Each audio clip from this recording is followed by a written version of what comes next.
You have found the right place. This is Cevin ORMOND, Conversations with Cevin with a C, bringing you common sense leadership principles for the 21st century.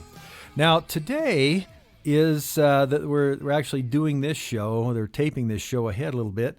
This one is Constitution Day. Today is the 17th of September, 2019. And Constitution Day, I mean, what is that? What's it all about? A lot of people don't know. Let me give you a little bit of background. 232 years ago today in Philadelphia, they signed the Constitution. 39 people did that. About 8 of them had signed also the Declaration of Independence, and so that's kind of a cool thing that some of them signed both documents. Now, the Constitution was signed today, did not go into effect today. It actually went into effect March the 4th of 1789, about a year and a half, a little over a year and a half later.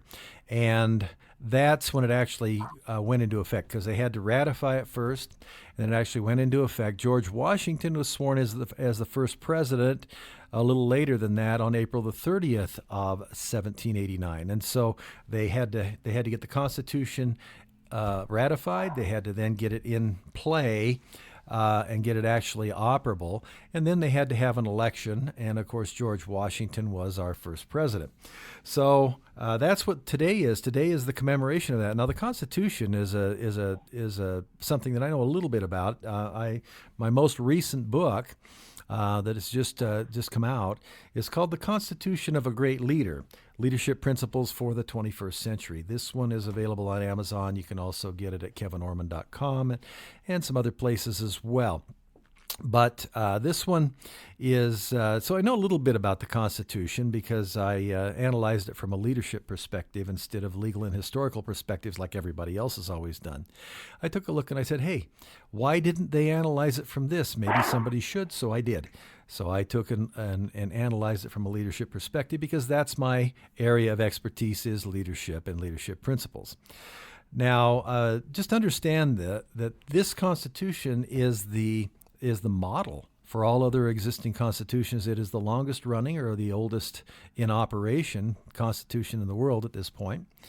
And all other constitutions in constitutional republic type governments of various types, like ours is, it's not a democracy. Don't ever let anybody confuse you with that. We live in a constitutional republic, not a democracy. A democracy is no good. They always implode.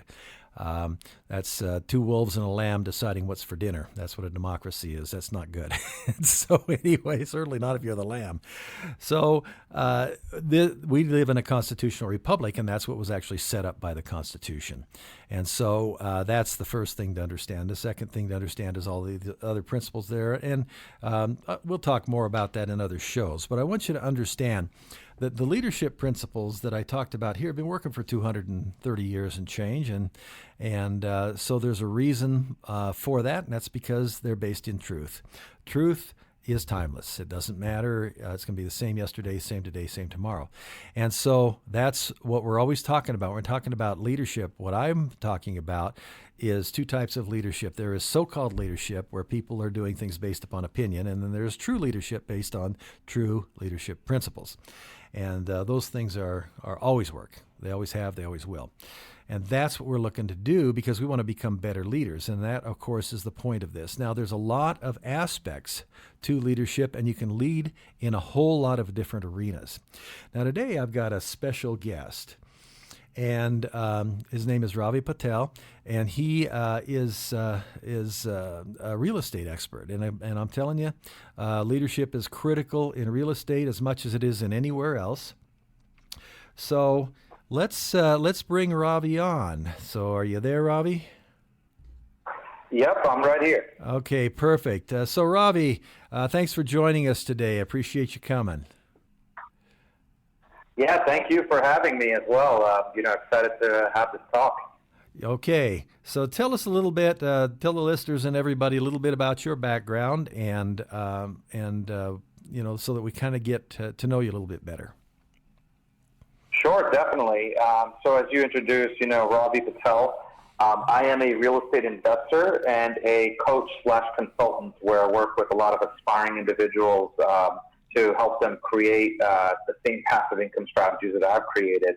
And, I've built a lot of my wealth and income through positive cash flow real estate investing. And, what you said about leadership principles in even in the real estate industry and even running a small, business that I set up is very, very critical. And I started about 6 years ago in real estate. And before that, it was just working the typical 9 to 5 in different industries. And we can go more into that as we kind of go, from the time it started. Okay, great. So, Ravi, tell us a little bit about how you see what you do relative to, we talked a little bit about, you mentioned the leadership principles there. So tell us a little bit about that and how that applies in what you do. Yeah, definitely. I mean, one of the biggest leadership skills that I've kind of picked up, and, it's one of those through trial and error, is hiring and developing talent, right? In where I am right now, right, you have different aspects and different people doing different functions, whether it's a handyman or a maintenance worker or a contractor or your assistant or your property managers or your agent. You need to make sure you're surrounded by people that are willing to learn and move forward with you. We need to recognize people that have the talent and they can move through that through the whole steps and everything like that. So that's been one of the biggest pieces in terms of how I need to use leadership skills and also gain my own. Other things is thinking big is a good leadership principle. If I thought small, I would never get to the scale that I've gotten to. And I need to create a bold direction for me that's going to inspire results, and it has so far, and I get bigger and bigger. Well, and you bring up an interesting point, and that is that self-leadership is always where it starts. You got to lead yourself first before you can lead others effectively. Until you can lead yourself, you can't lead others effectively. And as you get better and better at that, then of course you're able to lead others more effectively as you're able to lead yourself more effectively. So that's it. Always starts there. See, leadership's always character-based. It starts with your character, and you have to keep developing that every year, every day, and improving that because. That's always the baseline for self-leadership. I agree 100%. I think you said it right there with self-discipline is the biggest thing. If you don't have self-discipline, how can you expect others working with you to have discipline to get things done and have good behaviors and such to put into practice? So let's dig a little deeper. You said that hiring and getting the right kind of people on board. In other words, people talk about getting the right people on the bus and kicking the wrong ones to the curb and getting them off the bus and all that stuff. We hear that a lot.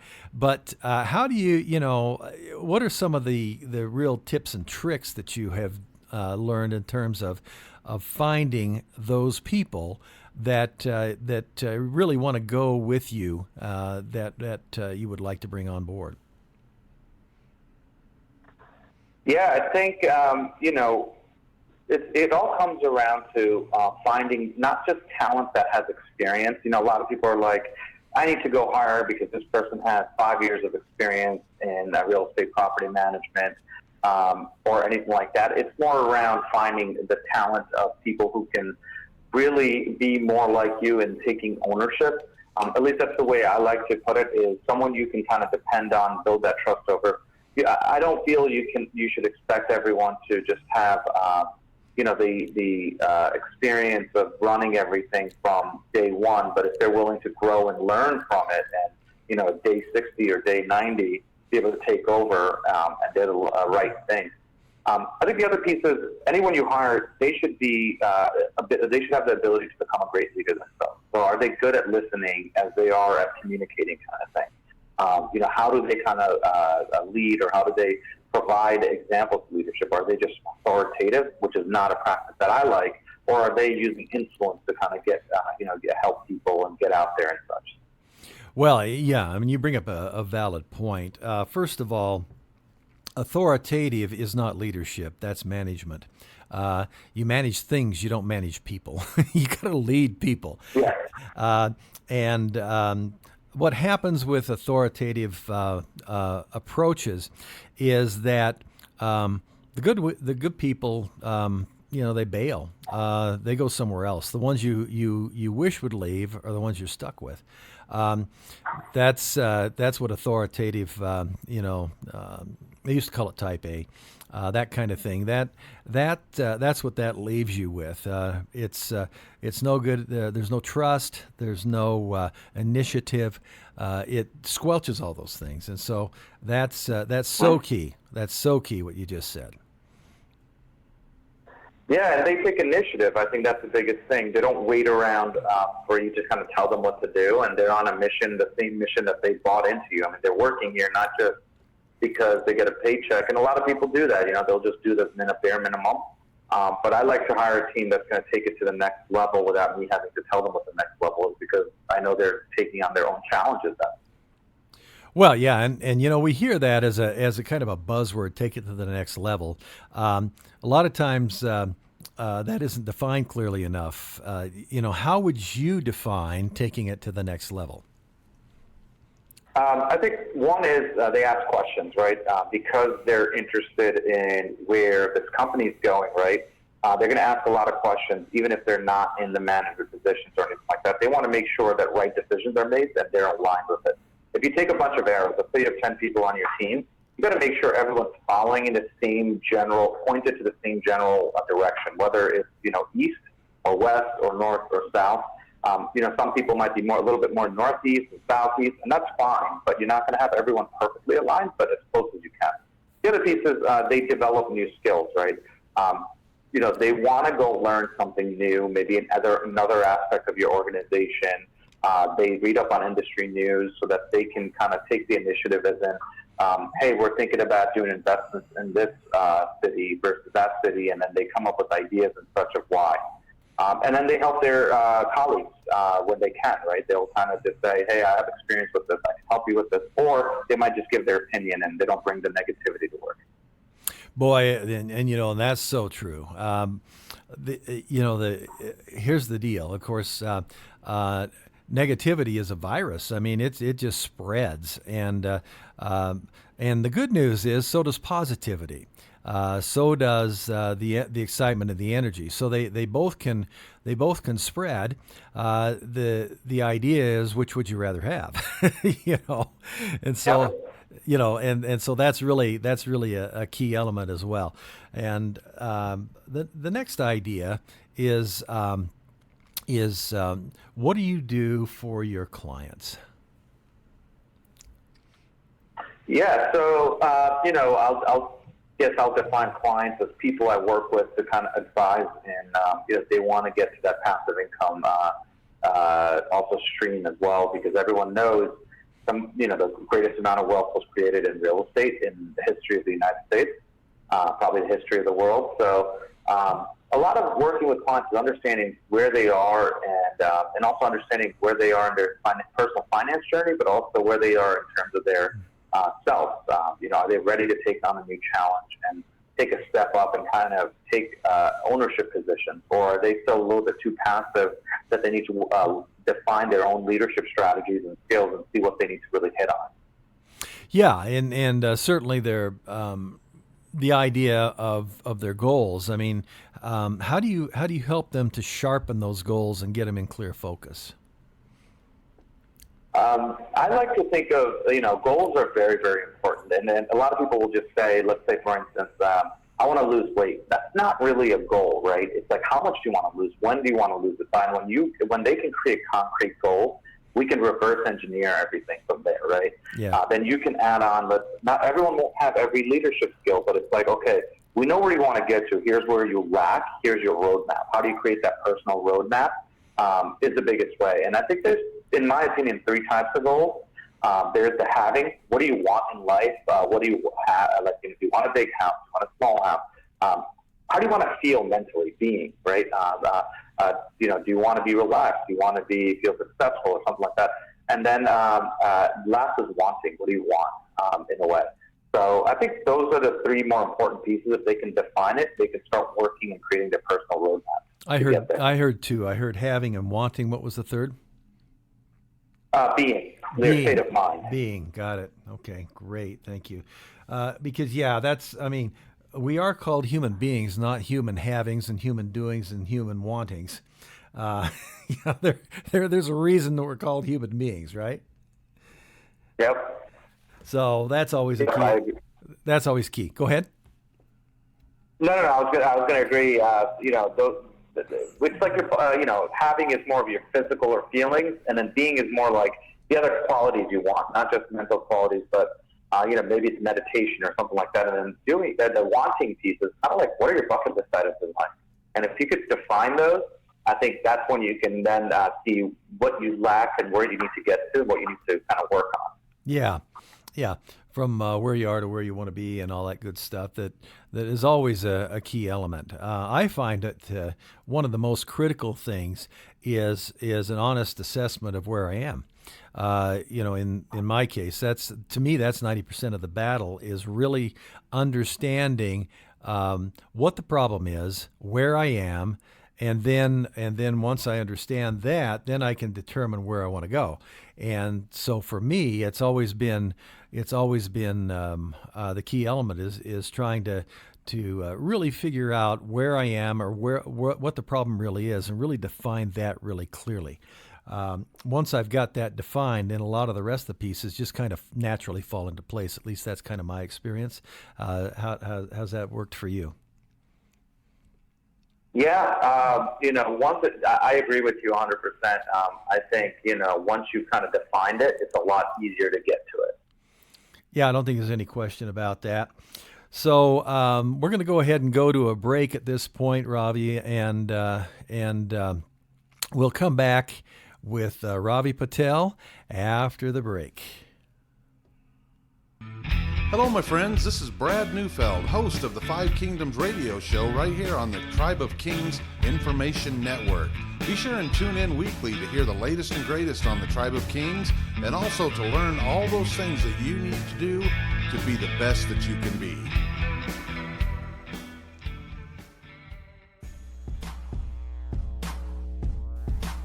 Hello, I want to take this time to say thank you for tuning in and listening to the Tribe of Kings Information Network. My name is Jay Carlton, and I am the host of the Jay Carlton Show. On my show, I will be talking about the world of insurance, starting with what I like to call the 5 cores of insurance. This is whenever I'm sitting down with others, and these are the 5 top things that they always want to talk about. Come on in, take a listen.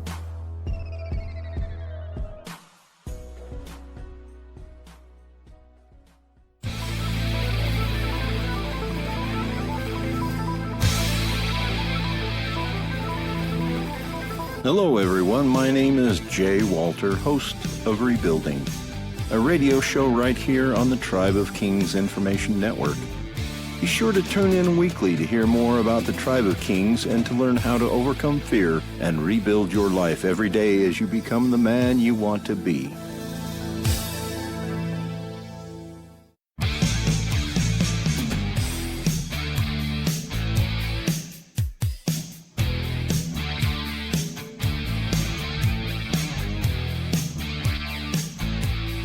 Hey everybody, this is Cevin Ormond, Conversations with Cevin with a C, Leadership Principles for the 21st Century, and we're talking with Ravi Patel.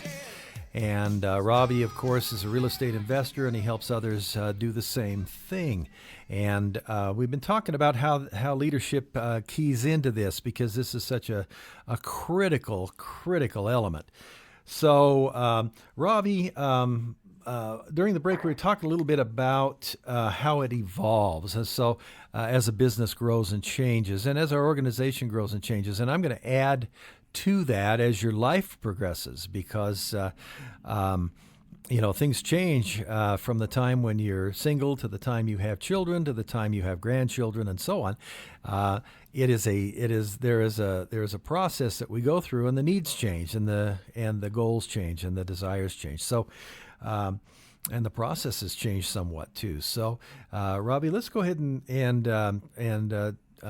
hear your insights then on this evolutionary idea as how leadership evolves through the business changes.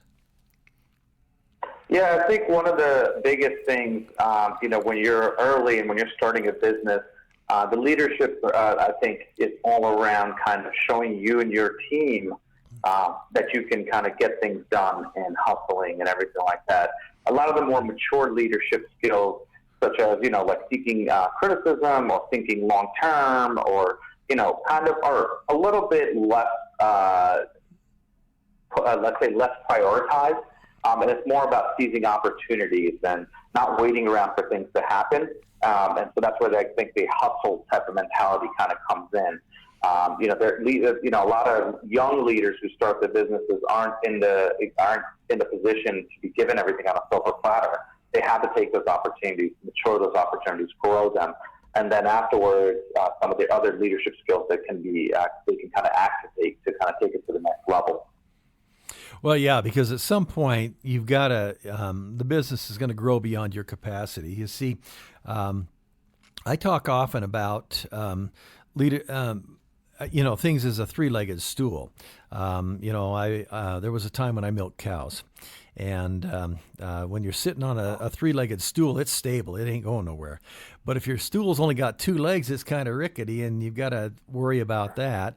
If you only got a one-legged stool, it's really tricky because you got to balance and keep the cow from knocking you over at the same time, and all that good stuff, and still hit the bucket with the milk, right?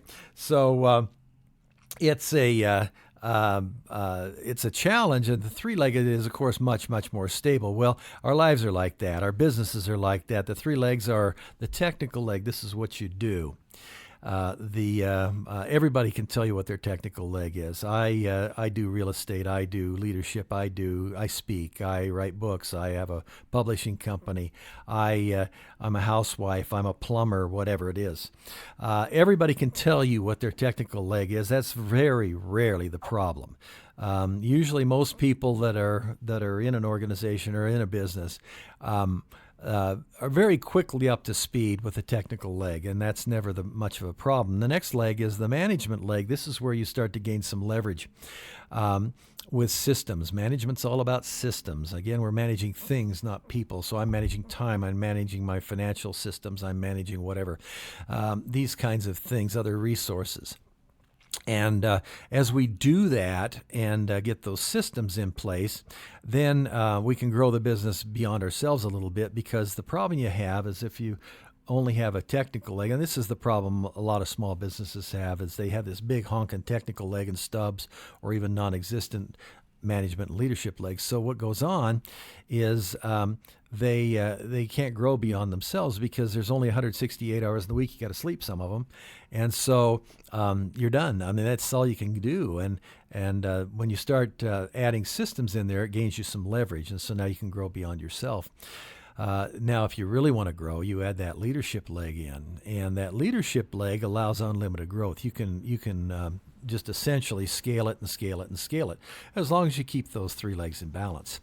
And so that's I talk about that quite frequently, but that's really where we have this part of that evolutionary process is exactly in that space, because now we're starting to bring people in and duplicate some of the efforts that we have, that we can then free ourselves up so that we don't have to spend all day, every day, doing things that others can do for us.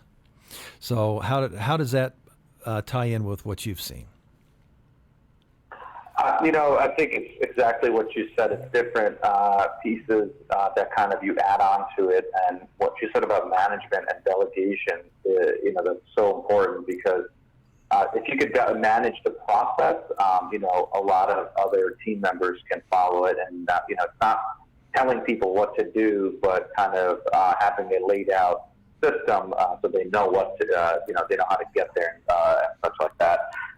It kind of reminds me of, sometimes I read a lot of history and biography books, but when Eisenhower entered the White House for the first time as president, and when he walked in, he was given an envelope that says confidential and secret, and he basically told his reaction was, never bring me a sealed envelope. He's like, that's why I have my staff.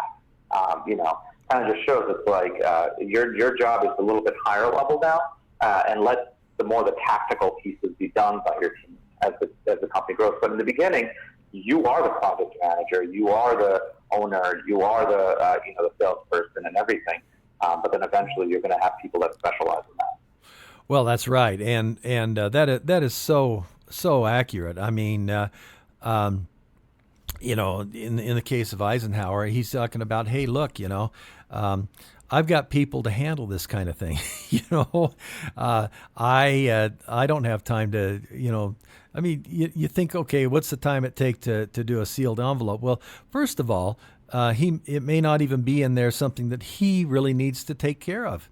One of his other people may be able to take care of it, and it may not even have to cross his desk. His time is limited. And so that's true for all of us. And the larger your organization gets, the more of that kind of thing you see, where realistically, my job now, if I'm running the organization, has more to do with big picture things. It has more to do with long-term things, and less to do with the day-to-day actual operations. And so this is where we bring other people in to help us, and I'm sure you've seen that in your organization. Yes, we have. And the biggest thing is when you bring in these people, the other piece is also you become a learner, and that's one thing a lot of leaders shouldn't assume. Leaders don't assume they know everything. Leaders, what they do is they work with teams to put them together and learn things. At least that's how I feel. So, like, if you can, as a leader, if you are a learner, you will become a better leader. Oh, yeah. Well, you can't,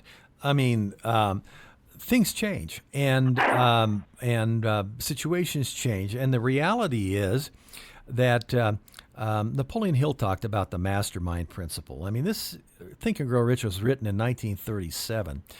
These principles aren't new, and he didn't invent it. I mean, he just wrote it down, right? And what happens is, in a nutshell, is all of us together are smarter than any of us alone, and that's really what you bring to the table. I don't have all the experience in the room. I don't have all the knowledge in the room. I may be the leader, but I don't possess all of that. And I certainly don't possess all the time in the room. So all of these things then have to be brought together to make it fly. And learning and being open is such a key element because, think about it from the standpoint of your people. Don't they? I mean, if they're saying, "Look, Kevin or Ravi, whoever is in charge, is open to suggestions. He's open to ideas. He's open to listening, and so that means that not only that, but then he hopes and expects that I will bring those things to the table, and give those suggestions and lay out the case for doing it differently, or doing this thing that we aren't yet doing, or stopping doing the thing that we are doing, or whatever the situation is, in order to improve the performance of everybody and everything in the organization. Yep, I 100% agree. And a lot of these improvements, where do they come from in the end? And I think it all comes from setting the proper goals that you can stick to and go to, and if you have these objectives set, then you know exactly how to get there. Well, yeah, and here's the thing. I talk about this. This is actually a principle from my book I mentioned earlier, The Constitution of a Great Leader, Leadership in the 21st Century. And what I talk about here is that the organization needs to have a very tightly confined box, but the people within the organization, within their space, need bigger boxes, because that engenders the trust. So they know that the organization is going to be in this space, and they can count on it. Because they can count on it, they can count that I, as the leader, am going to hold that line. then that gives them the freedom to try other things. And so I talk about the idea of a field goal and of course we're talking American football here, not the so-called football that we call soccer that everywhere else in the world uses. But we got a goal post, and it's got three sides. It's got a crossbar and two uprights, and I can kick that ball anywhere within there, and as long as it can hit the crossbar and dribble over, it can be 10 stories above the crossbar. It doesn't matter. It's still 3 points if it's a field goal. And so that gives them all this latitude. So I'm going to say, okay, here are your constraints, and you can operate anywhere within those constraints. And even if they're off there doing something that I wouldn't necessarily think of or whatever, if they're within the goalposts, that's their goalpost, and they have the freedom to operate in there, and that is what creates the creativity that we need in order to move on. So that's how I always look at it. Is I try to do visual things like that, and I find that helps in the communication. Now let's talk about communicating with your people for a bit. What do you find that really works well for you? I think one of the things is having what I call stand-up. So what that is keeping the communication not so tactical in nature all throughout the day. I don't want my team coming to me for every single decision. I want them to kind of set the tone and tell me. And that's why I have stand-ups, about 3 times a week, Monday, Wednesday, Friday, for 15 minutes. Everyone will just say, what are they working on? What is a blocker? What did they do yesterday? So at least I'm in the know-how. It's not like I have a large organization.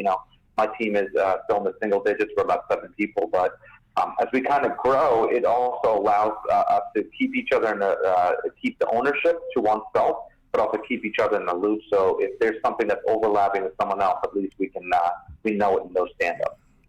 Yeah. The other piece about communication is... Go ahead. No, go ahead. Yeah. I'm just agreeing with you. Go ahead.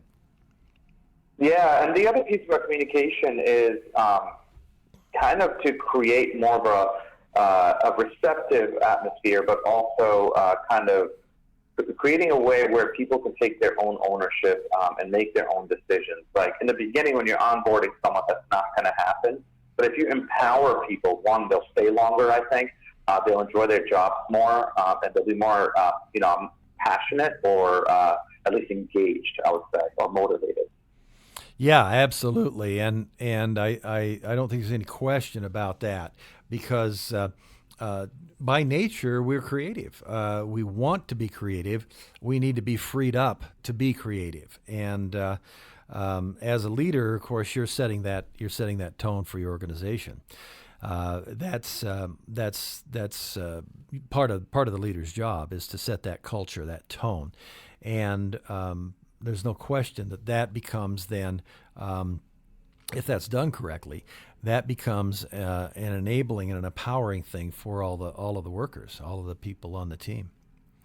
Yeah, exactly, and that's why people stay longer. I mean, I've ran into countless examples, because in my previous life I was both in finance and also technology, working in technology startups. And there were a lot of people that had the chance to go make 20% more in terms of salary. But a lot of times, everyone says there's a number for happiness for everyone, right? And once they get to that level, they care more about the substance of work rather than actually just working for money. And if you can create that substance and let them kind of drive it, they'll stay with you for a long, long time. Yeah, in fact, interesting. Bring that up. There's a guy named Hertzberg that actually developed that idea that you just brought up. That idea that there is that number. He called it his motivational hygiene theory. I have no idea what that means, but he was actually a professor at the University of Utah, and marketing, really as a science as we know it, was developed there, and that's where I got my MBA, by the way. But his idea was those kinds of things. That, yeah, at some point that there's that. Okay, I've got sufficient now. More money would be nice, but I'm sufficient. So now some of these other factors start becoming more motivational to me than just simply the dollars. And that's so true. And of course, Hertzberg's long gone now, but he was elderly when I took my MBA 35 years ago or 30 years ago. So anyway, but it's that's part of what I think you're talking about, is that that then all these other factors start becoming more critical, and that's what really keeps people in the loop and keeps them motivated, keeps them excited to come to work every day. Yep, and I think, hitting more on the communication pieces, the idea of inviting participation. So great leaders are amazing listeners, and I always run into this. Sometimes I like to talk more than listen, but a lot of times it's more about listening than actually talking with that. They can actively solicit input from their employees because they want to make them feel valuable, right? So they ask for them for their opinions. They'll take time to encourage them or praise them. And it's worked really, really well for me at times, kind of giving credit where credit's due, because these people work hard. Yes, a lot of bad leaders will say, well, I pay them to do this stuff. They're supposed to do this stuff. Well, yeah, but they're not going to do it that cleanly or that great if you don't explain why, kind of thing, and give them a little bit of, letting them drive it. That's so true, and I think you really nailed that one, because good leaders don't care who gets the credit. They really don't. It's they'll spread it around and put it where it really belongs, because and the thing about it is, I think there's one further thing from something that you said. It's certainly motivating to them, and that's an important part of the game. But I think more than that, that's just being a good human being to do that. You know what I mean? It's just courtesy. It's kindness. It's all those kinds of things that increase the quality of the relationship between the people. And at the end of the day, it's all about those relationships. You've got to have good relationships with your people. You've got to have good relationships with your customers, your clients, those that you work with. Good relationships with your suppliers. If you don't, then what happens is those things become where your biggest problems and issues are, is where the relationships are the poorest in the vast majority of cases. Unless once in a while you get a knucklehead that just can't be worked with, and it's time to kick them to the curb, throw them under the bus, or whatever you want to do. But that's rare. Most of the time,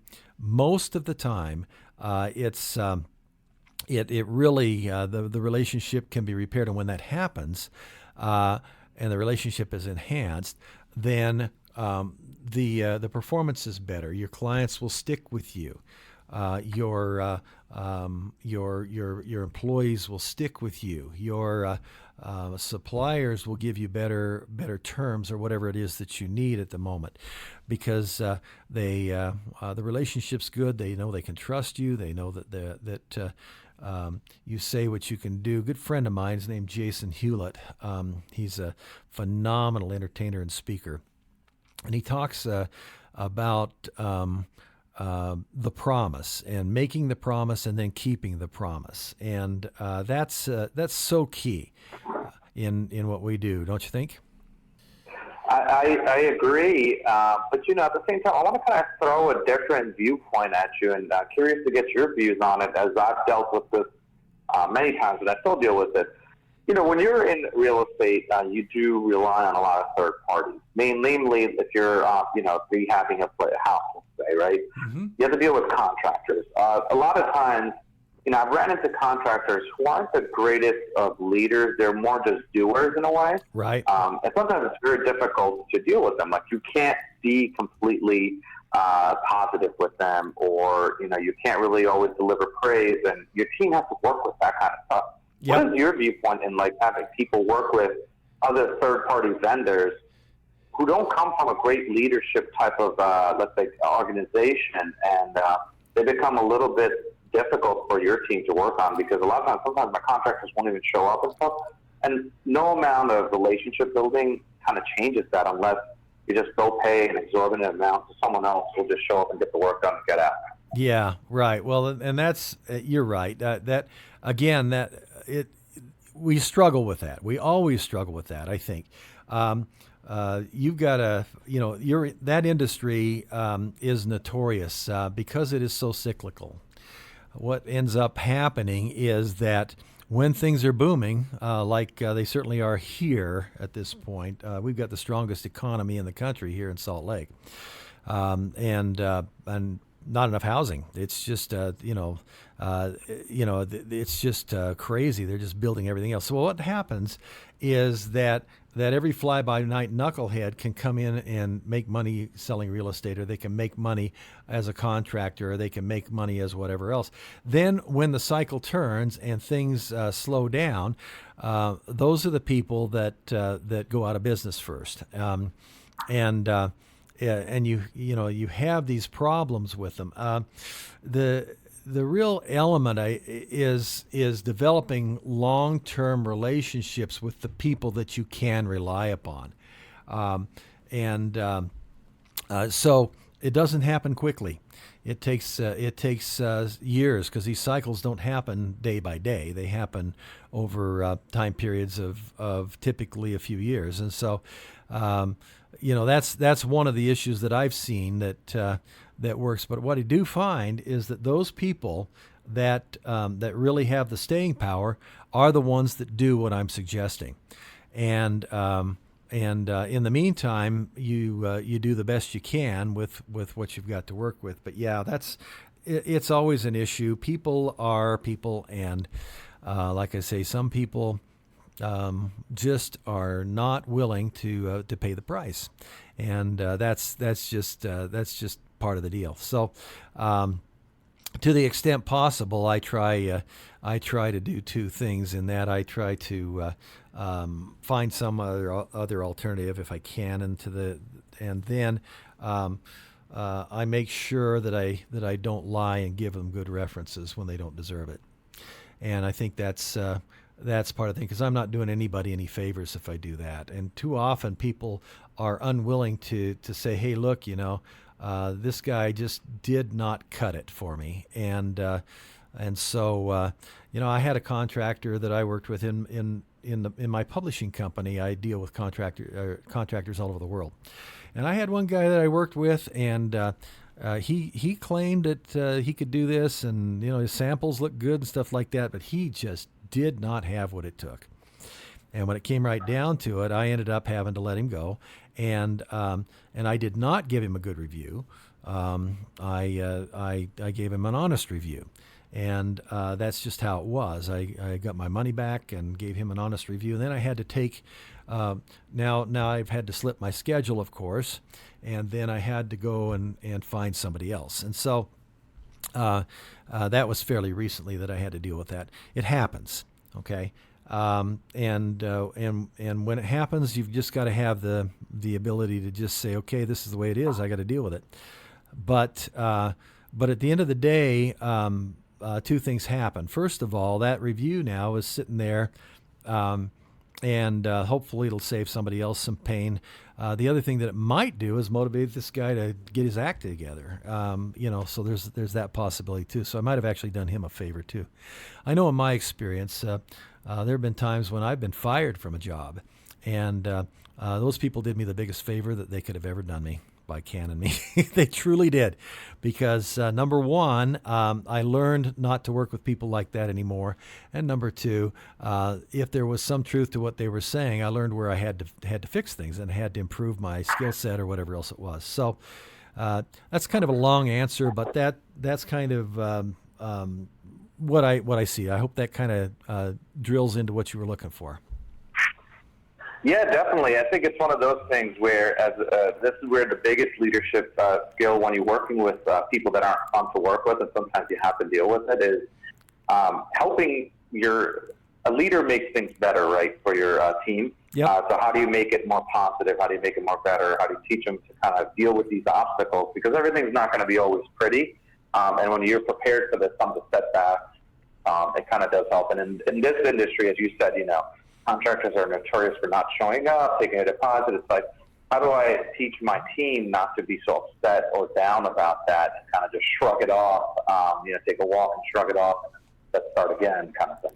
Well, yeah, because otherwise, what you do is you're throwing gasoline on the bad fire, and you don't want to do that. You don't want to do that because if your people say, well, these guys are bums and this is a terrible industry and blah blah blah, you're going to lose them, and you can't let that kind of thinking really germinate and grow because the reality is it's not true. The reality is that more often than not, things work well. More often than not, things work okay. More often than not, you can get it done. I've, all the contractors I've dealt with and things like that in my industry, I've really only had this one real bad apple, and I've dealt with dozens and dozens and dozens of them all over the world, and really only this one bad apple. That's not too bad, And so it happens. You got to deal with it. But does that mean it's a bad industry to be in? Absolutely not. Yep, and I think that's where there's opportunity, right, for anyone that has to deal with these kind of things. If you can learn how to deal with it properly, especially with systems and processes, and without getting overwhelmed, there's a huge opportunity to build a big business that way too. Because a lot of people don't want to deal with that. They're like, oh, that one little bump in the road. They're like, nope, I'm done. I'm out. Yeah, totally. Yeah, you got to have the staying power. So, listen, Robbie, let's go ahead and tell people how they can get in touch with you, and just give them a quick rundown on what you can do for them. Yeah, definitely. I think the best way is, you can email me at robbie@zerotofreedommastery.com. So I've set up a whole process around helping people get into any kind of passive investing or personal finance, and kind of taking control and how to really lead your life first. And as we first started off, right? First lead yourself, then you can go lead others. And it's everything I've learned across time and everything I am still learning that I've seen. And I can help in terms of if you want to just sit down and see what is possible on that side and creating your own business in different ways, or taking action and setting goals and everything like that too. Perfect. And that's Ravi, R-A-V-I, right? Yes, R-A-V, V as in Victor, I as in Indigo, at zerotofreedommastery.com. Perfect. Okay, Robbie. Hey, listen, thanks for coming on today, and certainly appreciate your perspective and your wisdom on this, the things that you have learned, because as I mentioned earlier, I don't have all the answers in the room. I just know how to find them. This is the key. It's always about that. The leadership is about that, realizing that you don't have to have all the answers. You just have to know where to go to find them. And that's one of the key elements. So as we go through this thing, I just want everybody to know that, again, have a great Constitution Day. Think about what it means and how it applies to you, and how the greatness of the leadership principles that are there make it possible for us to do something like this. We can put this show on totally uncensored by the government. How cool is that? Okay, that doesn't happen in every country, but it does happen here and now, and the Constitution is the reason. So I'm grateful for that, and that's just something to remember, since today is the day. So you all have a good one, and we will see you on the flip side. Thank you.